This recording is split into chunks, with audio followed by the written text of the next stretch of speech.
Big Boss season 9 Tamil. இது 31வது நாள், 32வது episode, 5/11/2025 அன்று ஒளிபரப்பான நிகழ்ச்சிகள், அப்டேட்ஸ் இதெல்லாம் தான் இந்த எபிசோடில் பார்க்க போகிறோம். 3 ப்ரோமோ. அந்த 3 ப்ரோமோவுக்கு முன்னாடி ஒரு சில விஷயங்கள் உங்களோட பகிர்ந்துக்கலான் இருக்கேன். பிக் பாஸ் ஷோ அப்படின்றது 24 மணி நேரத்துக்கு முன்னாடி 1 மணி நேரம் தான் போச்சு. அதன் பிறகு 24 மணி நேரமாக நம்மளுக்கு ஒளிபரப்புகிறாங்க. இந்த 24 மணி நேரமே ஒளிபரப்பினாலும் எல்லாரை பற்றியும் காமிக்க மாட்டாங்க. இந்த ஷோ டைரக்டர்ஸ் அண்ட் டீம் யாரை முன்னிலைப்படுத்தணும், யாரை பின்தங்க வைக்கணும், யார் மேலே இந்த கதை பயணிக்கணும், யாரை முன்னாடி எடுத்துகிட்டு போகணும், எல்லாமே டீம் தான் முடிவு பண்ணும். இந்த ஷோவை நல்லா புரிஞ்சிக்கிட்டவங்க இதில் காமிக்கக்கூடிய வார்த்தைகளை வச்சுக்கிட்டும், ஒரு மியூச்சுவலாக 2 பேர் இருக்காங்கன்னு வச்சுக்கோங்களேன், காமிக்கிற வார்த்தைகளை வச்சுக்கிட்டு தான் நம்ம பேசுகிறோம், ஓகேவா? அதுக்கப்புறம் அதுக்கு பின்னாடி இருக்கிற பிஹேவியரை வச்சுக்கிட்டு நம்ம பேசுகிறோம். மற்றபடி இதுதான் அதுதான் அப்படின்ற மாதிரியான ஒரு எண்ண ஓட்டத்திற்கோ அல்லது நிலைப்பாட்டுக்கோ நம்மளால் இதில் வர முடியாது. இது ஒன்று. ரெண்டாவது, எப்பயுமே நம்ம பேசக்கூடியது என்னென்னா, யார் அங்கே இந்த கொஞ்சம் கொஞ்சமாக காமிக்கிற விஷயத்தில் யார் ஓரளவுக்கு முனைப்பாகவும் சின்சியராகவும் எத்திக்கலாக விளையாடுறாங்களோ அவங்க பக்கம் தான் நம்ம இதுவரை நின்று இருக்கிறோம். ரைட்? அதை பற்றி தான் பேசியிருக்கோம். ரைட். இப்போ இந்த பிக் பாஸ் 9க்கு வருவோம். 25 நாள், இந்த 25 நாளும் பாரு பாசா தான் இருந்தது. ஓகே, அப்படி இருக்கும்பொழுது நம்ம சொன்னோம், இது என்னது, இது எந்த ஒரு ரூல்ஸையும் மதிக்காமல், எத்திக்கலாக கூட விளையாடாமல், எல்லாத்துக்குமே அதாவது என்னைக்காவது பிரச்சனை பண்ணால் பரவாயில்ல, எல்லாத்துக்குமே பிரச்சனை பண்ணால் இதுக்கு என்னென்னா, பாருடைய ரசிகர்கள் பாரு தூக்கி கொண்டாடுறாங்க. என்ன சொல்கிறாங்கன்னா, அவங்க தான் இந்த ஷோவையே எடுத்துகிட்டு போனாங்க அப்படின்னா. ஒரு சின்ன உதாரணம் மட்டும் சொல்கிறேன். காந்தியும் இருந்தார், ஹிட்லரும் இருந்தார். எந்த பேர் நிலைத்து நிற்கும், யார் நல்லவங்கன்னு சொல்லுவாங்க. இனி எந்த ஹிட்லர் ஜெர்மனுக்காக போராடினாரோ, ஜெர்மனுக்காக அவர் என்னென்ன விஷயங்களோ அத்துமீறல்கள்லாம் பண்ணாரோ, அந்த ஜெர்மனியில் இன்றைக்கி அந்த ஜெர்மனியில் போய் நீங்கள் ஹிட்லரை போய் சொன்னீங்கன்னா அவங்க அதை ஒரு என்ன சொல்கிறது, அவங்க அதை விரும்ப மாட்டாங்க. ஜெர்மனி மக்கள் ஹிட்லர் அந்த நாட்டுக்காக தான் போராடினார், வந்தார், போனார், நாட்டை முன்னிலைப்படுத்தணும்னு பண்ணார். அதையெல்லாம் விட அவர் என்ன செயல் செய்தார் அப்படின்றதான் நிற்கிது வரலாற்றில். அதே நேரத்தில் அவர் ஜெர்மனிய மக்கள் அதை அவங்களுக்கு ஒரு அவச்சொல்லாகவும் அவப்பெயராகவும் அதை பார்க்குறாங்க. ஸோ இந்த 2 பேருக்கான 2 பெயர்கள், காந்தி அண்ட் ஹிட்லருக்கான டெஃபினேஷன் தான் இந்த இடத்துல கொடுக்குறேன். அதனால் நீங்கள் அந்த நேரத்துக்கு ஒன்றா நீங்கள் கண்ட்ரோல் பண்ணலாம், ஷோ நீங்கள் ஸ்டீல் பண்ணுறதா நீங்கள் சொல்லலாம், உங்களுக்கு விருப்பமானவங்களாம் பேசிக்கலாம். ஆனால் நிலைத்து இருப்பது அப்படின்றது ஒன்று இருக்குல்ல. ஒரு பெயரை சொல்லும்போது அதற்கான விஷயங்கள், அந்த தாட்ஸ், அந்த ப்ராசஸ் இதெல்லாம் நினைக்கும்போது பாரு எல்லா இடத்துலையும் எத்திக்கலை ரூல்ஸை மீறுறாங்க, வீட்டில் யாரையும் மதிக்க மாட்டுறாங்க, முன்னுக்கு பின் மெரனா சொல்கிறாங்க, விமன் கார்டு கையில் எடுக்கிறாங்க, நிறைய பிரச்சனைகள் அவங்க மேலே போயிட்டுருக்கு. இப்போ பிக் பாஸ் டீம் என்ன பண்ணுறாங்க, புதுசாக ஒரு 4 வைல்டு கார்டு என்ட்ரியை உள்ளார அனுப்புகிறாங்க. அந்த உள்ளார அனுப்பும் போதே அவங்க நிறைய விஷயங்களை வாய் விட்டாங்க. அந்த வாய் விட்டதில் என்ன பிரச்சனைன்னா, அது அவங்கள கண்டிப்பாக பூமராங்க தாக்கும் அப்படின்னு நாம் வைல்டு கார்டு வந்ததுமே சொன்னோம். அது மட்டும் கிடையாது, அவங்க இந்த வீட்டில் ஒரு வாரம் உள்ளார உட்காந்து ஸ்டே ஆகிறதுக்குள்ளேயே அது நீர்பிடிப்பு மாதிரி ஒரு புது இடத்துக்கு செட்டில் ஆகிறதுக்குள்ளேயே திரும்ப தமால் 3 பேரை ஹோட்டல் டாஸ்க்னு டீம் இறக்கியிருக்காங்க. என்னை பொறுத்தவரையிலையும் நான் ஏற்கனவே சொன்னது தான், அவங்க இங்கே இறங்கி அவங்களோட மிங்கிளாகி அவங்கள கண்ட்ரோல், இப்போ உதாரணத்துக்கு இறங்கணுமே திவ்யா ரூலை கையில் எடுக்கிறாங்க, எல்லாருமே ஓரளவுக்கு அமைதியாக இருக்கிறாங்க. வியன்னா, பாரு, இவங்கெல்லாம் அதை கெடுக்கிறதுக்கான எல்லா வேலைகளையும் பண்ணாங்க. ஃப்ரேம் பண்ணுறதுலேருந்து நிறைய விஷயங்கள் பண்ணாங்க. பட் அவங்க தலைவராகவும் ஆகிட்டாங்க. திவ்யா தலைவியாக ஆகிட்டாங்கன்னும் போது இன்னும் அந்த எரிச்சலினுடைய உச்சம். ஏன்னா இவ்வளோ நாள் அங்கே இருந்தோம், பிக் பாஸ் தான் அந்த 4 பேரில் போட்டி வச்சார், அதில் அவங்க ஜெயிச்சிட்டாங்க. இப்போ அவங்க வந்துட்டாங்கன்னும் போதே இவங்களால் அதை ஏற்றுக்க முடியல. ஒருத்தவங்க ரூல் பண்ணுறது, திடீர்னு வீட்டுள்ளார ரூல் பண்ணுறது ஏற்றுக்க முடியல. நான் ஏற்கனவே சொன்னது தான், மொத்தம் 15ன்றது 4 மாடுகள். ஓகே, 4 பேர் வைல்டு என்ட்ரியாக 4 பேர் வந்தவங்க தான் சிங்கம். இவங்களை பொறுத்தவரை 15 மாடுகள் எல்லாம் சேர்ந்து எதிர்க்கிற கதை தான் இங்கே நடந்துகிட்டு இருக்குது. இது ஒன்று.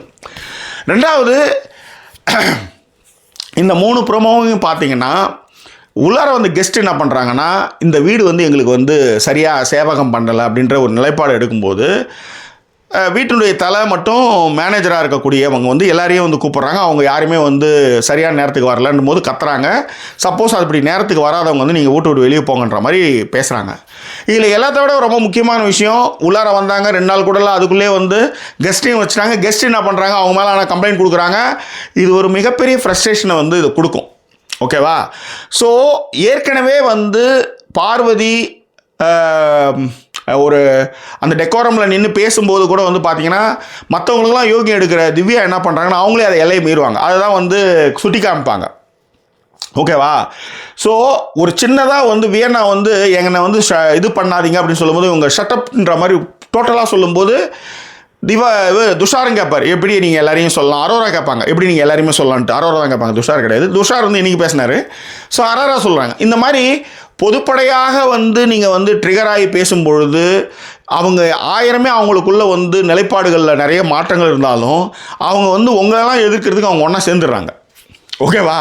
அதை தான் திவ்யா வந்து ஸ்மோக் ரூமில் என்ன சொல்லுவாங்கன்னா, யாருமே சரியான நேரத்துக்கு வரமாட்டாங்க. இதுக்கு முன்னாடி அதாவது ஒரு ரூலை மதித்து வந்தால் தானே.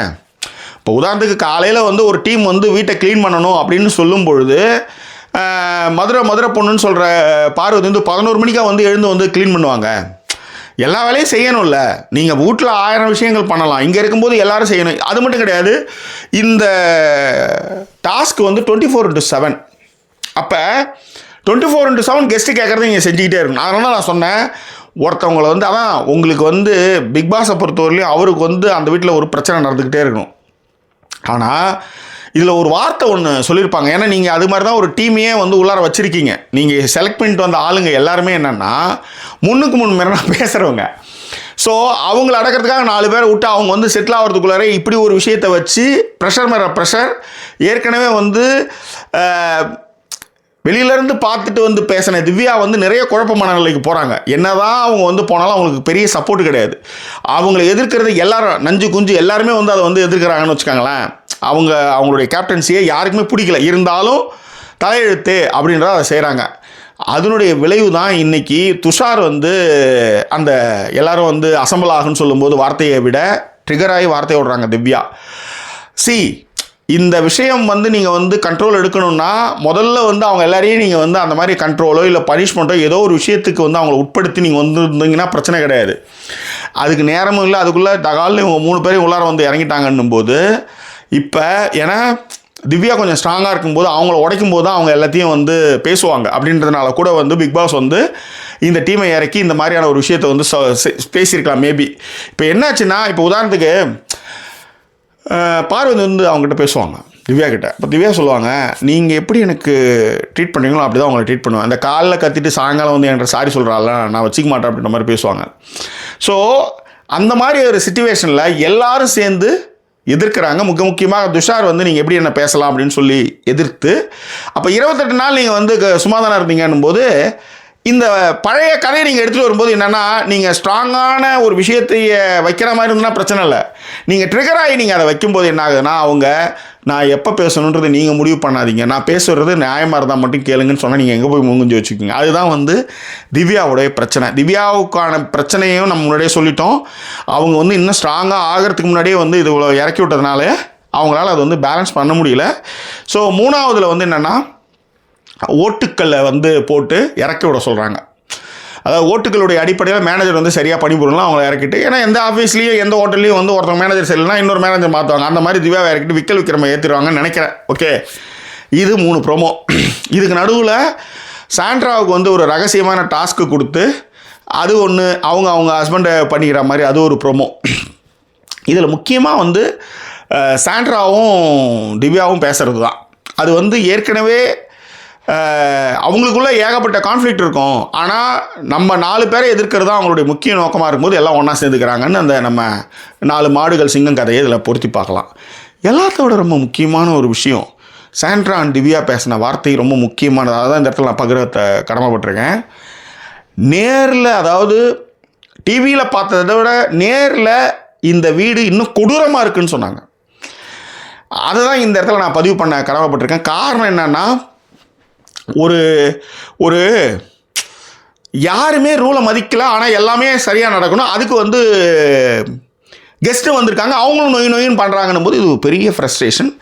இதை வந்து திவ்யா எப்படி எதிர்கொள்ள போகிறாங்க அப்படின்னு ஒன்று இருக்குது. இந்த 4 பேரில் வந்து பிரஜன் என்ன பண்ணுறாருன்னா, அவர் வந்து ஒரு பக்கம் வந்து கமருதீன், பிரவீன் எல்லாம் சேர்ந்துக்கிட்டு வந்து ஒரு பெரிய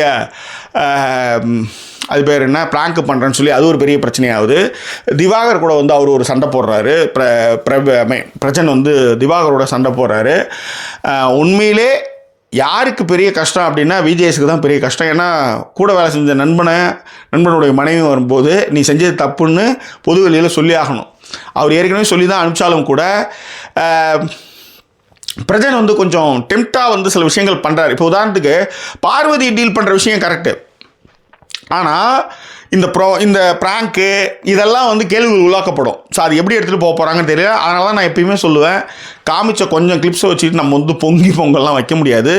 ஆனால் திவாகருக்கும் பிரஜனுக்கும் நடந்த சண்டைன்னு ஒன்று இருக்குல்ல, அதை பற்றி தனியாக பேசுவோம், இல்லை மெயின் எபிசோடில் வந்து கொஞ்சம் விரிவாகவே பேசுவோம். அதேமாதிரி சுபிக்ஷாவுக்கும் திவாகருக்கும் ஒரு விஷயம் நடந்தது, சபரியும் துஷாருக்குமான ஒரு விஷயம், வியன்னா வந்து பண்ணுற போலித்தனங்கள், இதெல்லாம் தான் நம்ம வந்து கொஞ்சம் தனித்தனி வீடியோவாக பண்ணோம். நேரமின்மை கொஞ்சம் ஒர்க்கெல்லாம் நம்மளால் பண்ண முடியல.